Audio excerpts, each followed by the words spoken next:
Comment vous sentez-vous vis-à-vis de votre travail ? Est-ce une source d'épanouissement et d'enthousiasme ou plutôt une cause de stress et de démotivation ? Alors si vous vous reconnaissez plutôt dans la deuxième catégorie, si chaque semaine par exemple vous attendez avec impatience le week-end ou les prochaines vacances, alors je vous recommande vraiment chaudement le Parcours Chance. Vous le savez, un partenaire fidèle de Métamorphose. Parce que la vie est trop courte pour être gaspillée dans un travail qui ne vous convient plus. Chance, c'est bien plus qu'une simple plateforme, c'est une communauté d'entraide professionnelle déterminée à vous aider à retrouver votre place dans le monde du travail. La méthode de la communauté Chance est unique et éprouvée. En seulement 3 mois, vous pourrez redéfinir vos objectifs professionnels et retrouver ce qui vous passionne vraiment avec l'accompagnement d'un coach professionnel dédié. Si ce message trouve écho en vous, je vous invite à passer à l'action dès maintenant. Rendez-vous sur le site chance.co pour bénéficier d'un entretien gratuit avec un conseiller et changer ce qui ne va plus dans votre vie professionnelle.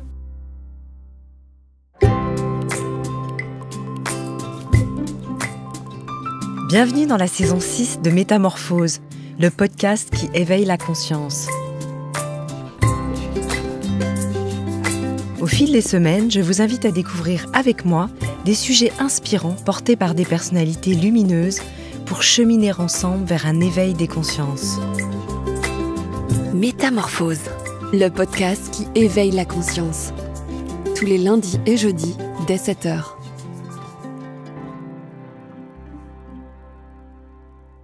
La famille peut être le lieu de toutes les surprises. Parce qu'on se connaît trop les uns les autres, on peut passer à côté des uns et des autres, même si on vit ensemble. L'amour qui peut exister dans une famille n'est pas le garant d'une sensibilisation à certaines problématiques liées au fonctionnement interne de chacun. Pour parler d'atypie au sein de la famille, mon invitée psychanalyste est médiatrice familiale. Elle a co-dirigé l'Observatoire de la sensibilité, est elle-même hypersensible, surdouée et maman de 4 enfants atypiques. Elle est l'auteure de la BD Atypiquement nôtre, Vivre sa singularité en famille, parue aux éditions Le Duc. J'ai le plaisir de recevoir Élodie Crépel. Bonjour. Merci. Bonjour, merci beaucoup. Merci, je suis très très touchée de cette invitation.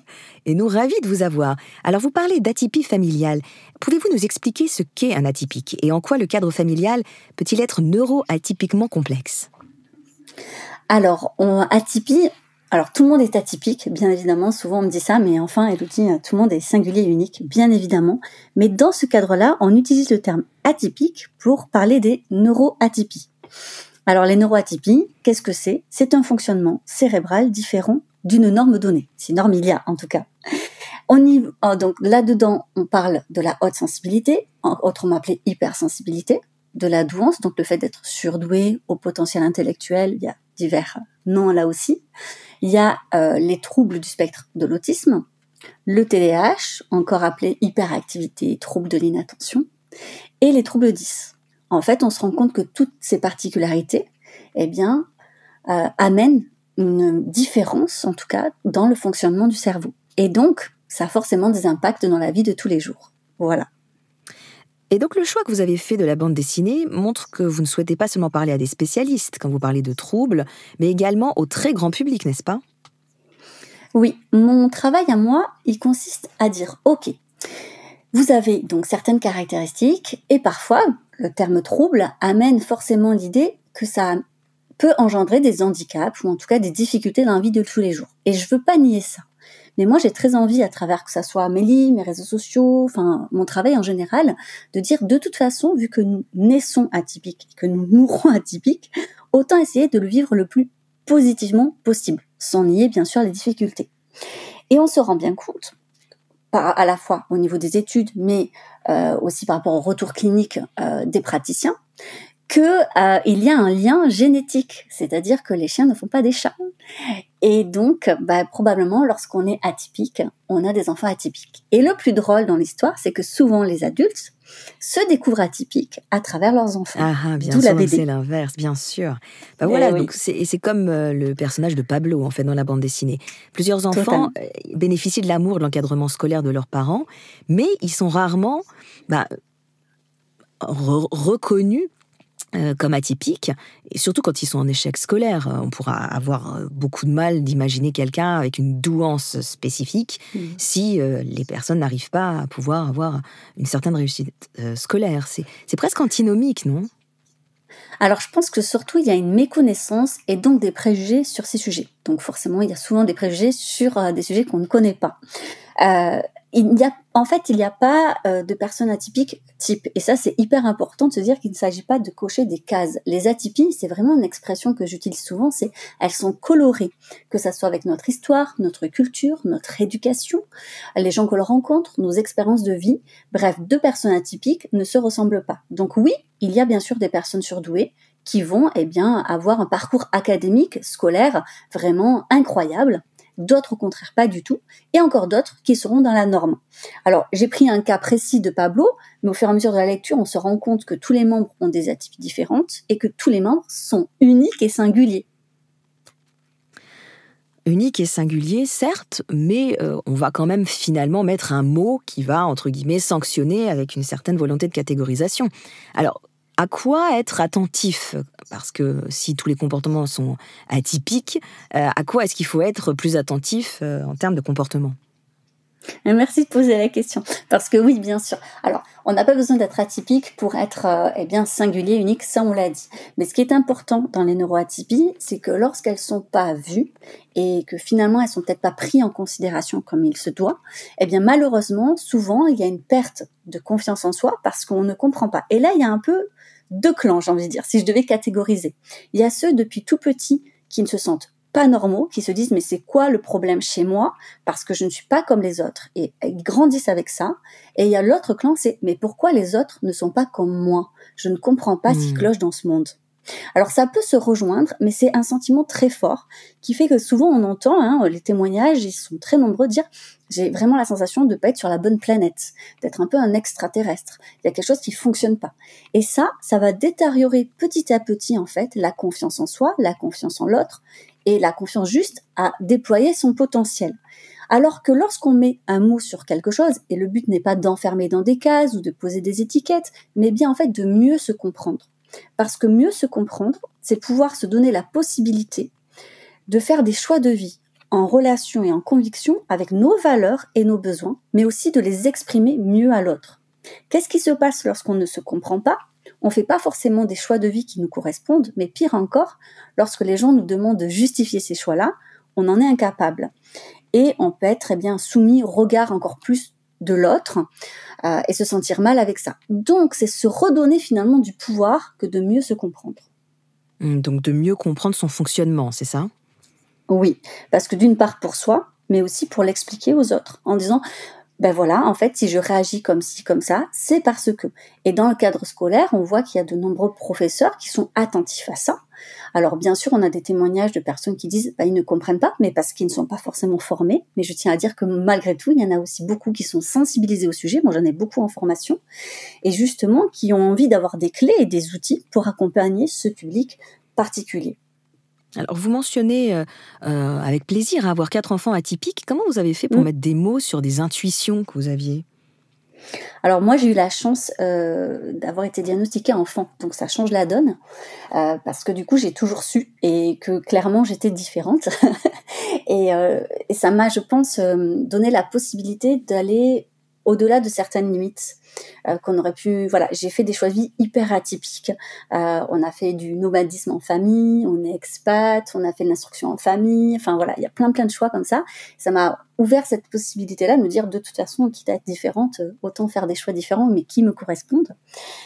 Et en fait, mon conjoint, donc le papa de mes enfants, est aussi atypique. Et concrètement, quand on voit les enfants, ils le sentent tout autant.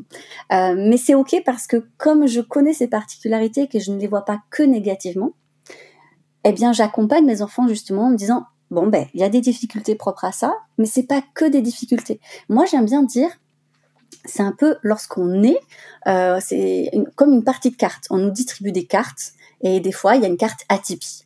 Mais ça fait pas tout le tirage de cartes, en fait. Chacun en fait ce qu'il veut. Et on peut aussi le voir comme un joker. Oui, d'ailleurs, quand vous parlez de neuroatypie dans la bande dessinée, vous en parlez plus comme d'une libération et pas d'un enfermement du tout.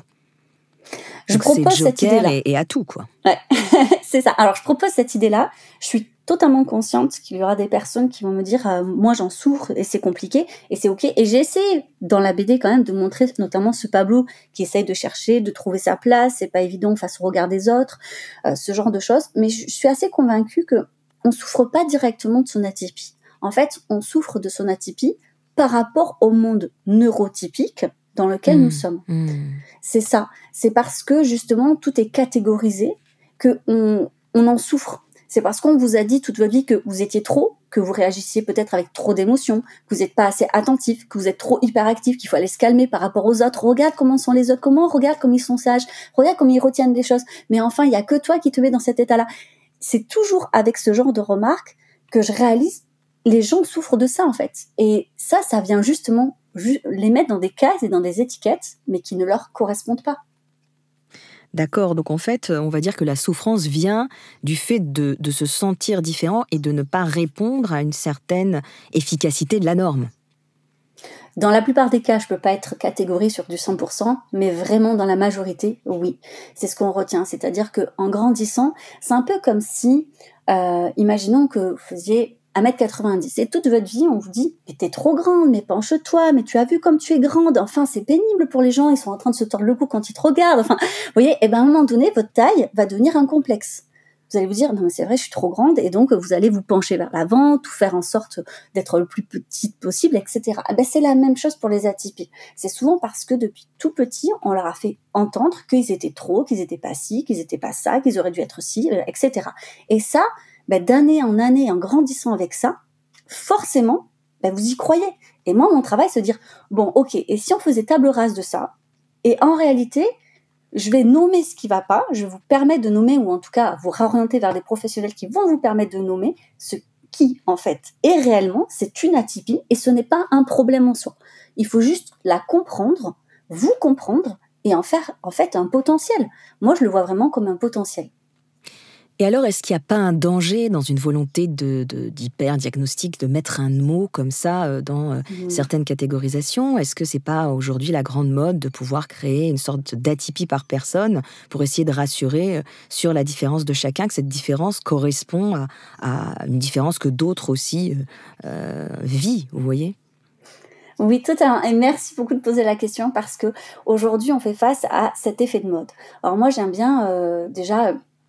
je pense rassurer les gens en disant bon, il y a l'effet de mode et il y a la réalité. C'est-à-dire qu'importe en fait que les gens pensent que c'est un effet de mode. En réalité, tout ce qui se passe, c'est qu'on en parle de plus en plus. Mais ce sujet, il date pas d'hier. Ça fait des années et des années et des années que en fait, on a une connaissance sur le sujet. Là, ça passe dans le grand public un peu plus. Je crois que les gens sont en quête d'eux-mêmes, ils sont en quête de connaissance d'eux-mêmes et c'est très bien. Je veux dire, on est toujours légitime à en apprendre plus sur soi. Maintenant, il faut aller vers des professionnels formés qui ont compétence à faire un diagnostic, bien évidemment. Et par la suite, on peut creuser un peu mieux le sujet ou être réorienté.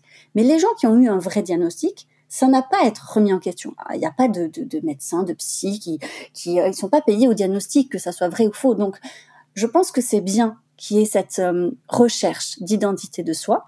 Et puis parfois, c'est peut-être pas ça. Et si c'est pas ça, c'est ok. On va se diriger vers autre chose. Je crois qu'il faut pas s'arrêter à cet effet de mode qui va être juste le temps de quelques années, quelques mois, et ça va passer. Ça. En fait, ça fait des vagues, mais dans tous les sujets.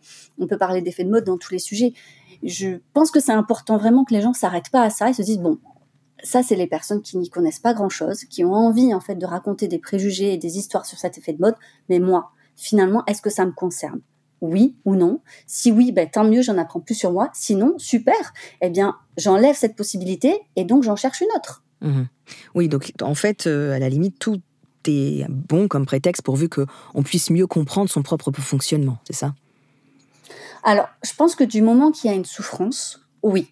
Il faut pas rester dans la souffrance de se dire « j'ai un problème, qu'est-ce qui va pas, quelque chose cloche sur moi ». Du moment où les gens se questionnent sur eux-mêmes, parce qu'ils sont en souffrance, ils sont en quête de quelque chose, oui, il faut aller consulter, il faut demander de l'aide. Et peut-être que c'est ça, peut-être que c'est pas ça. Mais il faut pas juste se cacher en disant « bon, ça va, je vais pas m'intéresser à ce sujet parce que c'est un effet de mode ». Ça serait trop dommage. Mmh. Alors justement, quand on a un problème, les pistes d'encadrement que vous suggérez, c'est notamment l'association. Est-ce que vous pouvez nous en nommer certaines ?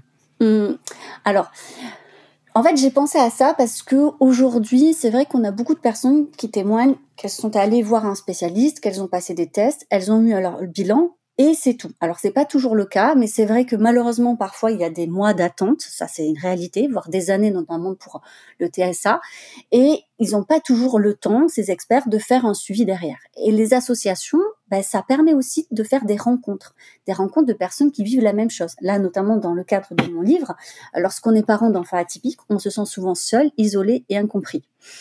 Souvent jugé aussi par les autres parents parce qu'en fait, ils ne comprennent pas que notre enfant est différent. C'est souvent justement, on en rigole, on s'en moque en disant « Ah oui, mon enfant est différent aussi ». Sauf qu'il faut le vivre pour le comprendre concrètement. Et ça, on se sent seul. Et pire encore, on peut se dire « on fait mal ». On fait mal, c'est ma faute si mon enfant est comme ça. Et c'est ce que la société peut renvoyer. Donc l'association est un point hyper intéressant parce que ça permet d'avoir d'autres personnes, d'autres parents qui sont peut-être passés par les mêmes choses, qui ont peut-être plus d'expérience parce que les enfants sont plus grands et qui peuvent aussi nous rassurer et nous donner des pistes aussi à explorer. Alors là, je parlais des coloriers, mais vous avez même Safran, vous en avez plein. Ce qui va être important, je pense, c'est de voir les associations. Je connais pas toutes les associations, mais qui sont présentes en fait sur la ville ou sur la région, parce que finalement, c'est ça qui compte. C'est d'avoir des gens, je pense, à proximité, à rencontrer. Et même pour ces enfants-là, qui n'ont pas toujours la chance d'être dans des établissements avec d'autres enfants comme eux, de faire d'autres rencontres et de se sentir moins à part, en fait. C'est très rassurant pour eux. Oui, en fait, c'est ça. C'est tout d'un coup sentir une sorte de communauté qui vient pour pouvoir encadrer le jeune. Oui, après j'ai envie de dire, il faut pas s'y enfermer. Souvent on me dit, notamment, est-ce que je trouverais pas des amis ou est-ce que c'est pas mieux d'être en couple avec quelqu'un d'atypique? Et je trouve ça dommage. Je me dis mais non parce que qui dit atypique dit pas forcément une personne qui a les mêmes valeurs ou les mêmes convictions que nous. Et puis comme je disais, c'est vraiment coloré. Donc faut pas s'enfermer de dire je suis atypique, je m'entends qu'avec des atypiques. Absolument pas. C'est une caractéristique comme une autre. Mais ça peut faire du bien de se sentir moins à part, ça peut redonner confiance. C'est ça, et c'est pas seulement se sentir moins à part vis-à-vis, on va dire, d'amis, mais c'est surtout de recréer une norme, de ne pas se sentir tellement exclu, c'est ça? Oui, c'est joliment dit, exactement. Alors par rapport aux personnes qui sont venues vous voir en termes familial, est-ce que vous pouvez nous donner un exemple de familles qui sont venues et comment est-ce qu'ils ont traité justement leur neuroatypie ensemble, vous voyez, de façon un peu intergénérationnelle, en tout cas en termes familial, puisque c'est un peu le sujet de votre bande dessinée. Alors, ce qui est intéressant, c'est de voir qu'en général, ce sont les femmes qui vont s'interroger en fait sur leurs enfants, qui vont être alertées par l'école ou par d'autres membres de la famille et qui vont se dire bon, là, je passe à côté de quelque chose. Pourquoi ça fonctionne pas? Pourquoi je vois bien que mon enfant en grandissant est de moins en moins pareil que ceux des autres et elle se questionne. Et en général, ça passe par la femme qui va se questionner sur l'enfant.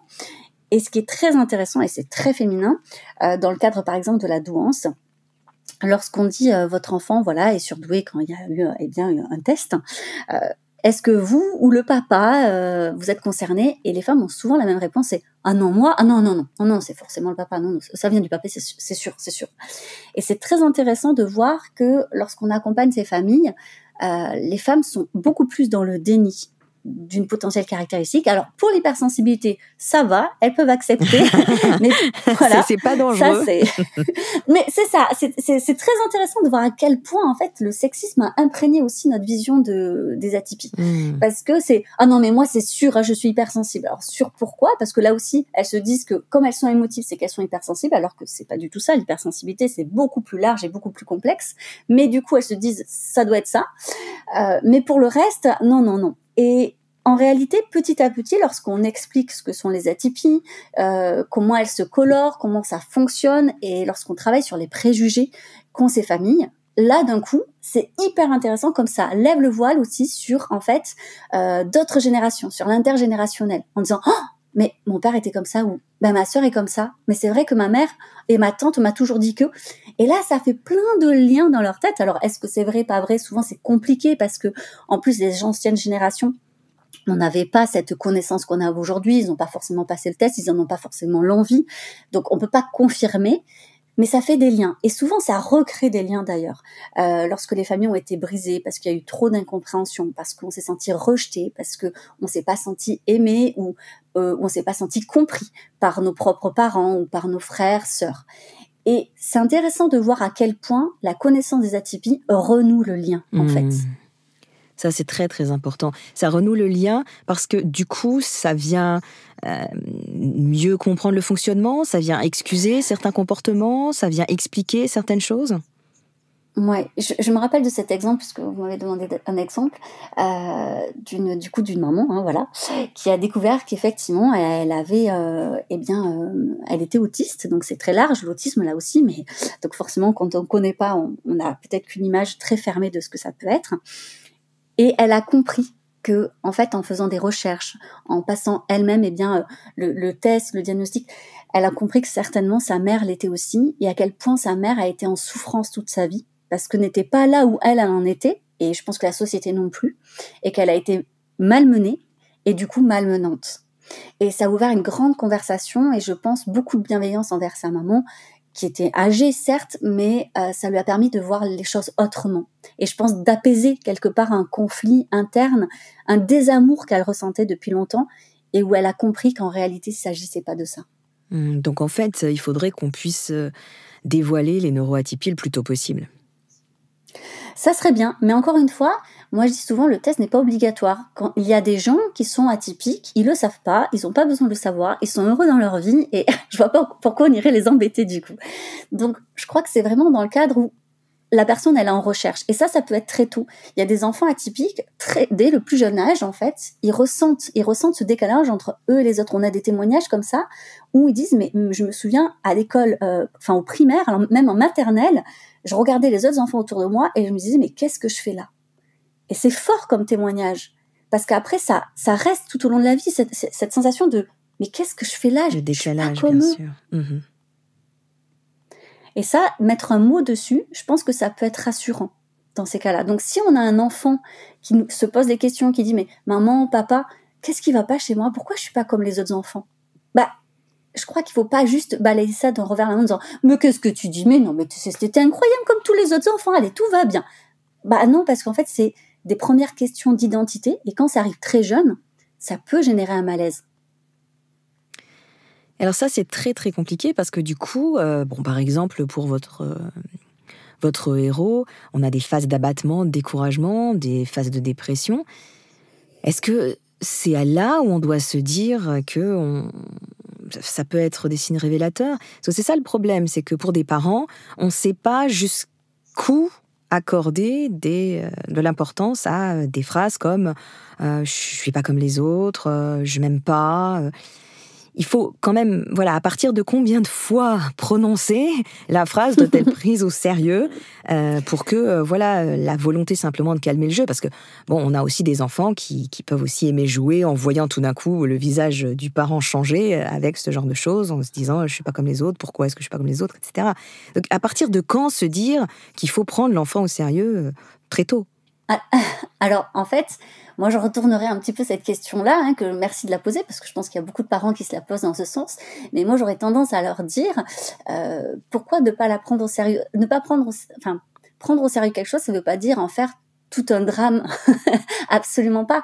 C'est peut-être juste re-questionner en disant, mais qu'est-ce qui te fait dire ça, en fait ? C'est juste avoir une conversation. On n'est pas obligé de s'asseoir en mode oula, on parle d'un sujet là, attention, pas du tout. On peut aussi, c'est comme par exemple prenons un sujet délicat que souvent les parents n'apprécient pas lorsque les enfants nous questionnent sur la sexualité.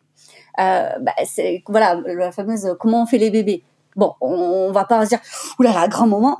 Non, en fait, ça fait partie de la vie, on en parle. Bon, voilà. Mais par contre, on va réinterroger l'enfant par rapport à ce qu'il est en train de dire. Et ça, c'est important de pas devancer, de ne pas se interpréter. Donc, si l'enfant me dit, mais maman ou papa, je me sens pas comme les autres. Ah, ok, pourquoi tu dis ça, en fait? Qu'il donne un exemple concret et qu'on comprenne, en fait. Parce que si c'est juste, non, mais regarde, alors je dis n'importe quoi, mais c'est vrai que les ados, c'est souvent, il le dernier tennis à la mode, j'ai pas ça. Bon, ok. Bien sûr. C'est ça. Là, on se dit, bon. Mais si, il dit, je sais pas, tout le monde était invité aux anniversaires, pas moi. Et puis à la récré, je suis toujours tout seul. J'arrive pas à jouer avec les gens, ça m'intéresse pas les jeux. Là, on est sur une autre problématique. On sent que c'est récurrent, on sent que c'est chronique, on sent qu'il peut y avoir vraiment des questionnements sur soi et que l'enfant, finalement, s'il n'a pas de réponse, il va aller les chercher ailleurs. Et il va aller chercher dans le regard, forcément, peut-être, des autres. Et n'oublions pas que ces enfants atypiques sont souvent victimes de harcèlement scolaire. Donc ça, c'est vraiment aussi très important d'entendre l'enfant qui se questionne. Donc oui, dès qu'on sent qu'il peut y avoir un risque d'isolation ou un risque d'exclusion, c'est là où il faut commencer à essayer de creuser, c'est ça ? C'est pour ça, demander en quoi il se sent différent et qu'il donne des exemples, en fait. Ne pas hésiter, en fait, à donner. Et ce qui peut être intéressant, c'est aussi peut-être que le parent se mette à nu. Est-ce que le parent, lui aussi, plus jeune, eh bien, il s'est senti différent ? Et qu'est-ce qu'il en a fait, finalement, de ce sentiment ? Ça peut être hyper intéressant. Mais parce que finalement, on va dire que le passage par l'adolescence, c'est se sentir différent, puisque c'est en fait une sorte de moment où l'adolescence force le questionnement vis-à-vis de l'identité, vis-à-vis de la volonté de se positionner aussi et de prendre sa vie en main. Donc voilà, alors, est-ce que l'adolescence est le moment de l'atypie ? Voilà. Alors, non, pas du tout. Et c'est là où c'est hyper important de faire la distinction. Parce que oui, tout le monde passe par cette phase d'adolescence, et encore que, il paraît que c'est très culturel, mais la personne atypique, comme elle est de naissance, c'est vraiment des questionnements qu'elle aura bien avant en fait, l'adolescence. Et ça va perdurer tout au long de sa vie. C'est-à-dire que même adulte, dans un environnement où elle se sent bien, elle sentira toujours le décalage. Et ça, c'est que les personnes atypiques qui m'écouteront dans ce podcast qui diront « Oh, mais c'est vraiment ça !» Et si vous écoutez ça et que vraiment vous le ressentez, en fait, légitimez cette sensation. Parce que je peux vous assurer que les personnes qui sont neurotypiques, oui, parfois, ils se sont sentis différents, mais voilà, c'est parce que ça fait partie de la vie, mais c'est pas ancré en eux, c'est pas dans les tripes.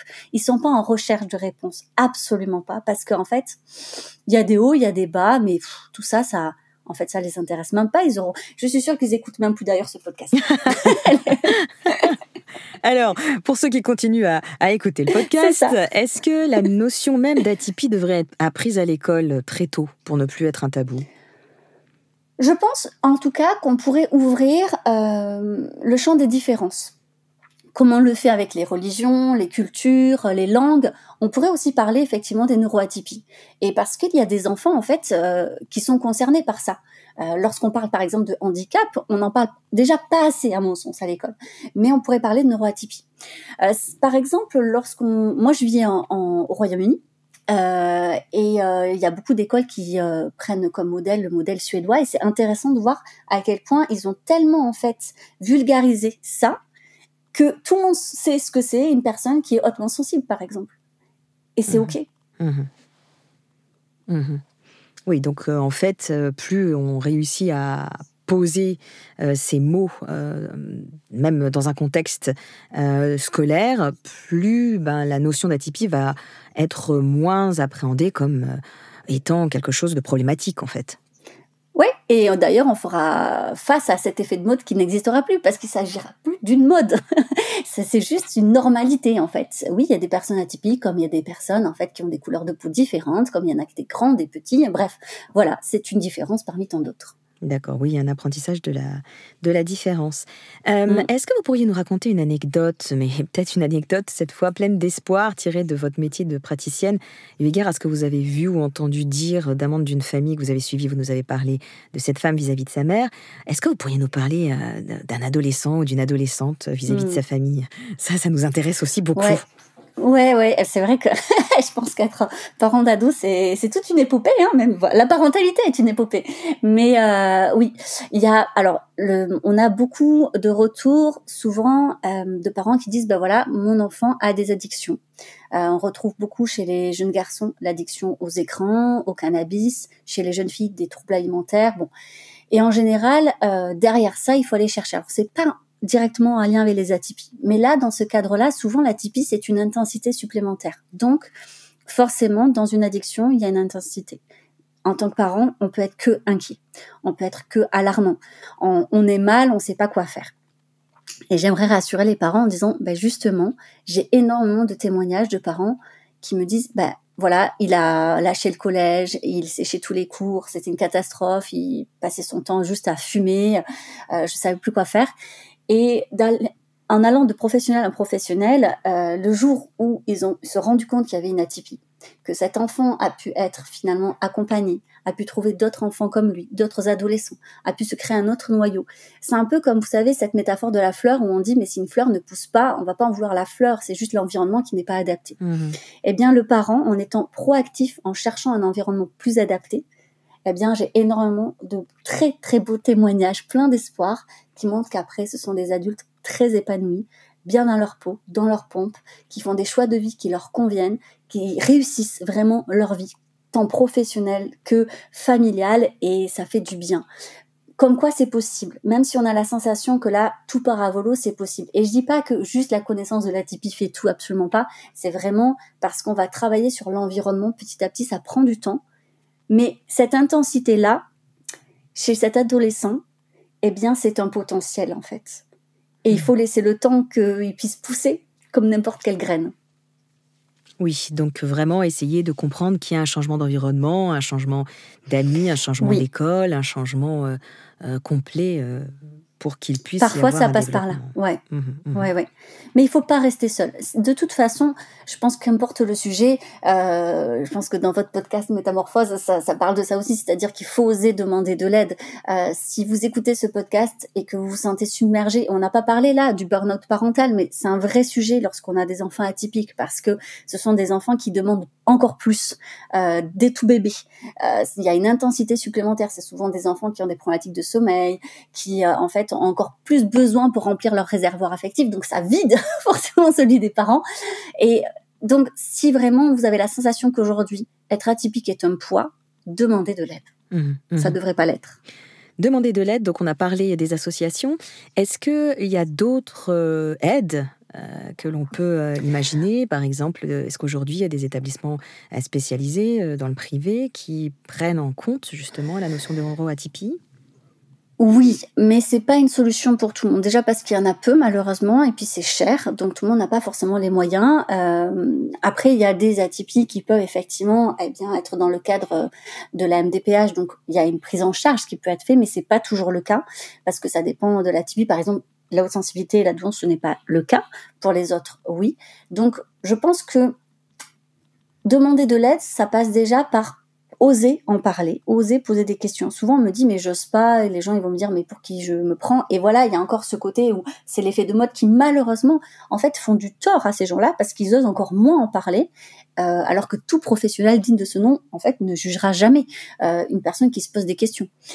Donc, on peut en parler à son généraliste, on peut en parler à n'importe quelle personne qui va réorienter, parce que ça sera peut-être pas son domaine de compétence, mais c'est déjà un premier pas, de oser formuler, verbaliser, oraliser, en fait, les questionnements qu'on se pose sur soi et sur potentiellement une atypie.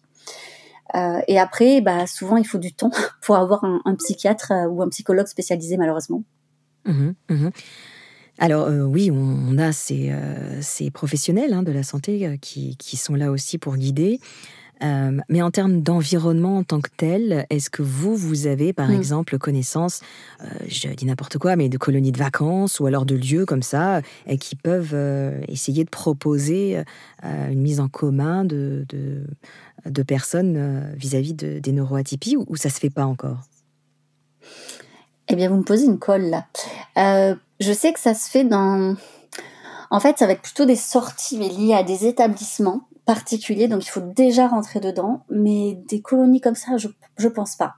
Très honnêtement, j'y suis pas à 100% favorable, parce que comme je disais, être vraiment en fait bloqué dans cet environnement, je suis pas convaincue. Mon but, ce serait vraiment de dire qu'en fait, on peut vivre dans ce monde très très bien, on n'a pas besoin d'en sortir ou de se créer une bulle en fait, juste de se dire que d'autres personnes comme nous existent. Et ça peut déjà... Il y a peut-être une rassurance déjà grâce aux réseaux sociaux. Moi, j'ai beaucoup de témoignages de personnes sur mes réseaux sociaux qui en témoignent et qui disent merci, parce qu'en fait, je me sens compris, que parfois, dans les commentaires, les gens se répondent. Il y a même eu des gens qui se sont rencontrés parce qu'ils habitaient sur la même ville. Donc des fois, ça peut passer par là. Je sais qu'il y a des groupes Facebook aussi. Il y a beaucoup de groupes Facebook associés sur ces sujets-là. Donc ça peut être déjà rien que ça, comme mon livre, ou enfin que ça soit cette BD ou mes autres livres, ça peut déjà en fait rassurer les gens. Et j'ai beaucoup de témoignages en ce sens. D'accord, ça c'est vraiment intéressant qu'on puisse savoir ça. Et alors, ensuite, vis-à-vis de la neuroatypie qui va être considérée, par exemple, bon, on a des neuroatypies qui sont quand même assez connus. On parlait des troubles de l'attention, par exemple. Là où l'hypersensibilisation, là on a des choses qui sont établies quand même en termes de neuroatypie. Oui. Non, mais ce que je veux dire, c'est que voilà, si jamais on ne reconnaît pas l'enfant dans l'un ou l'autre l'une ou l'autre de ces catégories, est-ce que c'est une nouvelle neuroatypie ? Comment est-ce qu'on peut savoir en fait ? Alors, je pense qu'aujourd'hui, il faut garder cette humilité de se dire que, à mon sens, on ne connaît pas encore tout. On en saisit certaines, mais elles sont en cours d'évolution. Comme par exemple, si on prend le TSA, avant on parlait de triade, maintenant on parle de diade. Bref, les choses changent et évoluent un petit peu plus. Comme avant, sur le TDAH, il y avait avec l'hyperactivité, maintenant on se rend compte que ça peut être avec ou sans hyperactivité. Bref, ça évolue. Cependant, alors oui, est-ce que potentiellement quelqu'un peut avoir une atypie qu'on ne connaît pas ? Oui, c'est possible. Oui, c'est possible, bien sûr. Mais bon, voilà, il y a quelques années, on les connaissait pas toutes ou on les considérait pas comme ça. Aujourd'hui, on en apprend toujours un petit peu plus, notamment sur la haute sensibilité. Il y a encore de plus en plus d'études sur le cerveau des personnes hautement sensibles où on comprend un peu plus son fonctionnement. Je crois que tant qu'on est sur un professionnel bienveillant, souvent, alors, non, je reviens là-dessus, désolée, mais en fait, les parents souvent sont déçus, effectivement, si dans le bilan du test, il n'y a pas d'atypie. Mais on ne fait pas un test pour qu'il y ait un oui ou un non. Par exemple, prenons le test de QI qu'on connaît tous. Le but, c'est pas le chiffre, en fait. Le but, c'est d'avoir une analyse d'une personne, en fait, sur le fonctionnement cognitif et émotionnel de l'enfant ou de l'adulte. Il faut que le professionnel fasse... C'est ça qui est intéressant. C'est l'analyse qu'il va faire. C'est pas tant le chiffre. Et je sais bien que tout le monde, en fait, s'attend au chiffre parce que c'est genre oui, non. C'est pas ça qui est intéressant. Le chiffre, on s'en fiche. En fait, j'ai envie de dire, en fait, en plus... c'est vraiment, ça a été pris un petit peu au hasard entre guillemets. On aurait pu prendre 120, 140, et puis selon le pays, c'est différent. Mais vraiment, ce qui est important, c'est l'analyse du professionnel, parce que grâce à ça, on va comprendre les difficultés de l'enfant et là où on peut le faire évoluer, là où il peut être en souffrance. C'est ça qui compte. Donc finalement, qu'on ait découvert une atypie ou non, c'est pas si grave, c'est pas si important. C'est qu'est-ce que le professionnel a analysé de la situation et qui peut être aidant. Oui, donc c'est vraiment arrêter de vouloir à tout prix essayer de trouver, de répondre à un diagnostic, mais beaucoup plus prendre ça de façon globale, dans une façon d'avancer pour mieux comprendre, encore une fois, un fonctionnement. Mais totalement. Et je le redis, c'est ce que je disais au début. Le but, c'est pas d'analyser tout le monde, mais c'est de, en fait, proposer des pistes de réflexion, de réponse à des gens, que ça soit enfants ou adultes, à des personnes qui se posent des questions, qui sont délicates pour eux et qui les mettent en situation difficile. Donc on s'adresse à des personnes qui ont actuellement une souffrance ou des questionnements qui peuvent amener des souffrances. Et donc, le but de tout professionnel, c'est de les aider à ce moment-là. Très bien, écoutez, merci. C'est vrai qu'on a toujours une tendance à se rassurer en se disant voilà ce que le test dit, donc voilà dans quelle catégorie je vais être, donc voilà comment est-ce que je vais pouvoir fonctionner, alors que finalement c'est plus subtil que ça, c'est ça ? Moi, je crois que c'est bien au-delà de ça. C'est-à-dire que quelqu'un qui, en fait, est bien dans ses bottes, et à un moment donné, c'est intéressant d'ailleurs de voir, et j'ai fait 3 parties dans la BD parce que je pense que c'est vraiment ça. La première partie, c'est la découverte. Donc, on découvre un peu tout. Peut-être que là, justement, les auditeurs écoutent le podcast, c'est un peu en mode découverte, où ils sont dans la deuxième partie, le cheminement. C'est-à-dire que, ok, j'ai compris ce que c'était les atypies, parce que dans la découverte, on découvre, on enlève les préjugés que l'on a, les idées reçues, cette soi-disant effet de mode qui nous biaise énormément, et on chemine vers qui on est vraiment, en fait, au-delà des étiquettes. Et l'acceptation, en fait, quand on arrive, et c'est beau à voir lorsqu'on accompagne justement des familles, des personnes comme ça, parce que quand ils arrivent à l'acceptation, mais en fait, ils en ont rien à faire de leurs atypies, parce qu'ils les ont incorporées intégralement dans qui ils sont, mais ça ne les résume pas. C'est juste une carte, vous voyez, pour reprendre l'idée, c'est juste une carte parmi leur jeu de cartes, c'est tout. Et du coup, ils ont juste accepté. C'est tout. Et c'est OK. Et d'ailleurs, ils parlent même plus de ça. Ça les intéresse même plus au demeurant. Alors que lorsqu'on est dans la découverte et le cheminement, on a encore envie vraiment de le dire aux autres, de l'expliquer, de le démontrer, parce que parfois il y a des rancœurs en disant personne ne l'avait vu, parce que j'ai découvert par exemple adulte, il y a beaucoup d'adultes dans ces cas-là, et donc ils veulent le dire à leurs parents. Tu as vu, t'es un peu dans le genre, t'es passé à côté en fait, t'imagines tout ce que j'aurais pu faire si je l'avais su ou ce que j'aurais évité. Et tandis que quand on est vraiment dans l'ordre de l'acceptation, on n'a plus le besoin d'en parler en fait. Ça fait partie de nous, on le sait, c'est ok, mais voilà, tout simplement. Est-ce que justement, pour terminer, dans ces 3 phases, on l'a bien compris, est-ce que vous avez un mot de la fin pour essayer de nous permettre de mieux gérer la neuroatypie dans un cadre familial? En fait, je pense qu'il faut oser en parler. Il faut oser en parler, et c'est un sujet dont on parle pas assez, parce que c'est un sujet justement qui peut remuer des choses pour les parents. Et c'est souvent parce que les parents transfèrent leur propre fonctionnement ou leur propre vécu sur l'enfant qu'il y a des non-dits, et ça peut générer des conflits. Parce que moi, je dis souvent aux parents, mais votre enfant, c'est pas vous. Et il vous avoue, par contre, comme parent. Et ça change tout. Ça, c'est très, très important. C'est vrai que pour tous les parents qui nous entendent et pour tous les membres d'une famille aussi qui nous entendent, oui. C'est très important aussi de se dire que peut-être que le passage par un tout petit peu de distance vis-à-vis de ces personnes que nous connaissons, que nous côtoyons, va nous permettre en fait de faire ce pas de côté et de mieux connaître en fait en tant que telle la personne et son fonctionnement.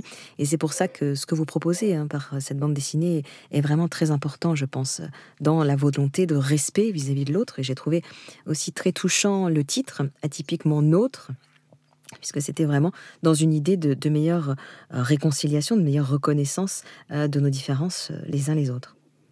Totalement. On voit au début le père, la mère qui ont tendance à se disputer, que c'est pas évident, et petit à petit en fait ça les rapproche parce qu'ils se questionnent tous ensemble, et ça fait un nous en fait. Ça fait un nous au lieu de se sentir seul, juste moi. On fait un nous, et ça change la donne, surtout lorsqu'on a voulu créer une famille. Quand ça a été un choix, c'est qu'on rêve quand même de faire une petite tribu malgré tout, dans laquelle on se sent bien, dans laquelle on peut s'épanouir avec nos singularités. Écoutez, un très grand merci à vous, Élodie Crével, d'être venue dans Métamorphose pour nous parler de mieux comprendre les atypies dans un cadre familial. On rappelle donc cette bande dessinée, le titre Atypiquement Nôtre, Vivre sa singularité en famille, paru aux éditions Le Duc. Merci à vous encore. Merci.